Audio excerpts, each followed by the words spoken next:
यहाँ पर सामने पाम्पाकुसा एकादशी माता की कथा कह रही हूँ। आपने अच्छा लगे तो लाइक और सब्सक्राइब जरूर कर जो। पाप रूपी हाथी को व्रत के पुण्य रूपी अंकुश से बंधने के कारण ही आश्विनी मास के शुक्ल पक्ष की इस एकादशी का नाम पाम्पाकुसा एकादशी है। इस दिन पद्मनाभ भगवान विष्णु की भक्ति भाव से पूजा करके ब्राह्मणों को उत्तम दान एवं दक्षिणा देनी चाहिए। जनहितकारी निर्माण कार्यों तथा मंदिर, धर्मशाला, तालाब, प्याऊ, कुएं, बाग आदि बनवाने के कार्य प्रारंभ करने के लिए पाम्पाकुसा एकादशी एक उत्तम मुहूर्त है।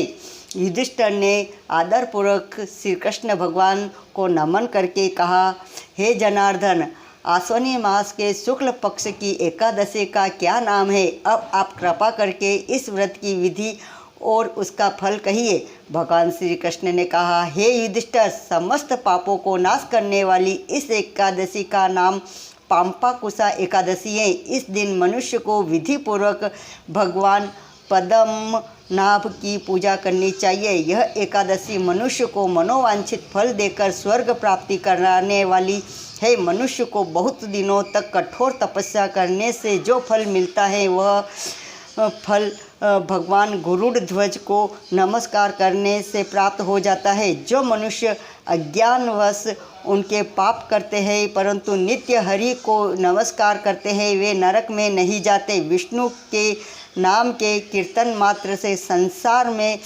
सब तीर्थों के पुण्य का फल मिल जाता है। जो मनुष्य भक्तवत्सल्य भगवान विष्णु के शरण में जाते हैं उनको कभी भी यम यातना नहीं भोगनी पड़ती।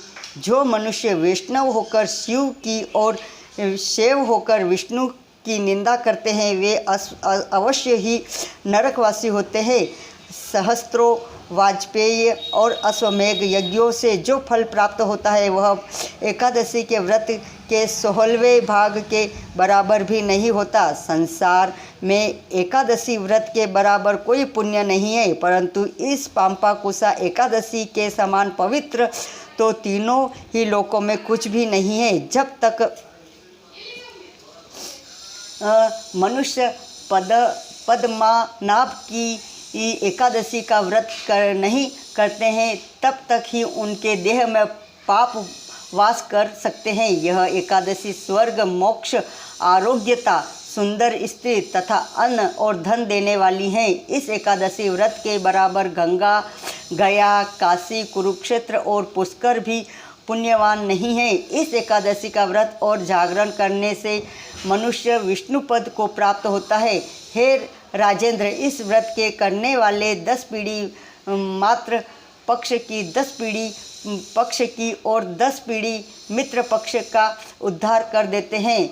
वे स्वयं भी दिव्य देह धारण कर चतुर्भुज रूप हो पीताम्बर पहन और हाथ में माला लेकर गरुड़ पर चढ़कर विष्णु लोक को जाते हैं। हे राजन, इस व्रत को करने से पापी मनुष्य भी दुर्गति को प्राप्त न होकर सद्गति को प्राप्त होता है। अश्विनी मास की शुक्ल पक्ष की इस पाम्पाकुसा एकादशी का जो व्रत करते हैं वे अंत समय में हरिलोक को प्राप्त होते हैं तथा समस्त पापों से मुक्त हो जाते हैं।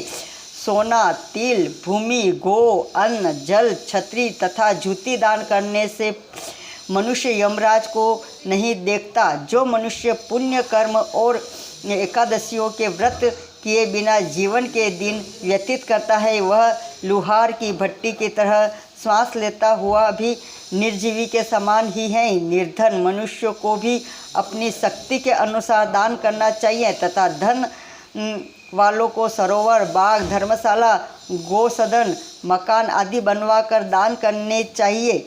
ऐसे मनुष्यों को यम का द्वार नहीं देखना पड़ता है तथा संसार में दीर्घायु, धनाढ्य, कुलीन और रोग रहित रहते हैं।